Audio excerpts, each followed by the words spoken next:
Hello दोस्तों, कैसे हैं आप लोग? उम्मीद है बेहतर होंगे। सक्षमता परीक्षा का विरोध करने वालों पर सरकार ने दे दिया है अल्टीमेटम। जी, कि जिस तरह से ये सक्षमता परीक्षा का विरोध हो रहा है, उसको लेकर जो सरकार ने एक लेटर जारी के माध्यम से बता दिया कि जो भी इसमें शामिल होगा, जो भी ये प्रदर्शन करेंगे, उनके खिलाफ कार्रवाई होगी।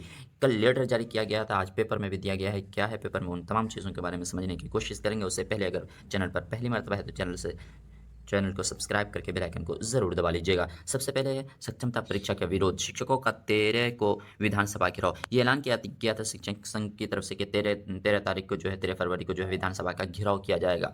सरकार का अल्टीमेटम, प्रदर्शन में जो शिक्षक शामिल होंगे उन पर मुकदमा दायर होगा। जी, प्राथमिकी दर्ज करने की बात की गई है। पूरे यही चीज़ है, कंक्लूजन यही है हमारा। जी, ये दिया गया है। इसमें हेडलाइन क्या है हमारा? कड़ी कार्रवाई के पीछे शिक्षा विभाग का तर्क वो क्या क्या जो लेटर जो कल ये जारी किया गया था, 3.5 लाख जो नियोजित शिक्षक है, इनका प्रदर्शन है राजकर्मी बनाने के लिए को लेकर, बिना किसी शर्त, बिना क्या है एग्ज़ाम लिए हुए, इन तमाम चीज़ों के बारे में। तो सरकार का एक तर्क जो दे रहे हैं, 2-3 तर्क दिए थे वो, कि पहला जो है, 13 फरवरी को स्कूल खुला है, प्रदर्शन में शामिल होने वाले शिक्षकों के कृत्य की शिक्षण कार्य में बाधा माना जाएगा। ज़ाहिर-सी बात है, ये कह रहे हैं कि मतलब कि अगर आप 13 फरवरी को स्कूल खुला हुआ है और स्कूल को छोड़कर आप प्रदर्शन में जाते हैं, मतलब आप शिक्षण में बाधा पहुँचा रहे हैं, शिक्षा के कार्य में बाधा पहुँचा रहे हैं। दूसरा उसका जो तर्क दे रहे हैं, शिक्षा विभाग ने डीएम से कहा, धरना प्रदर्शन करने वाले शिक्षकों की पहचान कर उन पर अवश्य कार्रवाई करें। ये दूसरा कह दिया है। तीसरा देख लेते हैं, प्रदर्शनकारी शिक्षकों पर यह कार्रवाई होगी। धरना प्रदर्शन करने वाले शिक्षकों को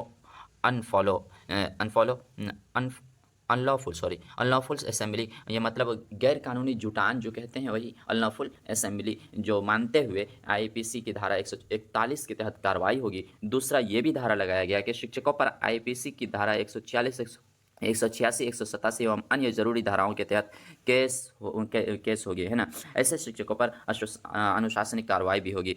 और शिक्षक संघ क्या कह रहे हैं, देखें, शिक्षक संगठनों का फैसला, फॉर्म नहीं भरेंगे। शिक्षक संगठनों का फैसला है कि शिक्षक फॉर्म नहीं भरेंगे, परीक्षा का बहिष्कार करेंगे। परीक्षा पास नहीं करने पर उन्हें सेवा मुक्त करने की जो सिफारिश हाई पावर कमेटी कर चुकी है। जो कहा गया कि मतलब अगर आप परीक्षा में ये नहीं होते हैं तो सेवा मुक्त कर दिया जाएगा। तो इसको लेकर बहुत बड़ा विरोध देखने को मिला है सरकार को।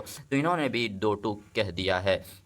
यह परीक्षा बिहार विद्यालय परीक्षा समिति ऑनलाइन कंप्यूटर बेस्ड लेगा। परीक्षा 26 फरवरी से 13 मार्च के बीच है। फॉर्म भरने की तिथि आखिरी 15 है। जी, एकदम फॉर्म तो मतलब एक तारीख से भरा जा रहा है। और इस बीच सब लोग को जो है, नियोजित शिक्षक, 3.5 लाख करीब नियोजित शिक्षक है, उन्होंने इसका विरोध किया है। और 3 बार तो जो शर्त लगाई है कि अगर 3 बार में आप पास नहीं होते हैं तो सेवा मुक्त कर दिया जाएगा। इन तमाम चीज़ों को लेकर जिस तरह से विरोध का सामना करना पड़ रहा है सरकार को, सरकार ने भी बिल्कुल दो टूक ये जवाब दे दिया है कि अगर आप शामिल होते हैं तो मतलब 141 के तहत, 186 के तहत, 187 के तहत और अनलॉफुल एक्ट के तहत जो है आप पर क्या है, आप पर केस दायर किया जाएगा। सभी डीएम को पत्र लेकर जारी करके ये निर्देश दे दिया गया है। जी, कल लेटर जारी किया गया था श्री कन्हैया प्रसाद श्रीवास्तव, जो कि ये माध्यमिक शिक्षा के निदेशक हैं, उनकी तरफ से लेटर जारी करके सभी डीएमओ को ये जारी बता दिया गया है। तो बस फिलहाल आज यही है आज की अपडेट। तो पल पल की अपडेट पाने के लिए हमें चैनल को सब्सक्राइब करें और अपने दोस्तों में ज़रूर शेयर करें। तो मिलते हैं नेक्स्ट वीडियो में।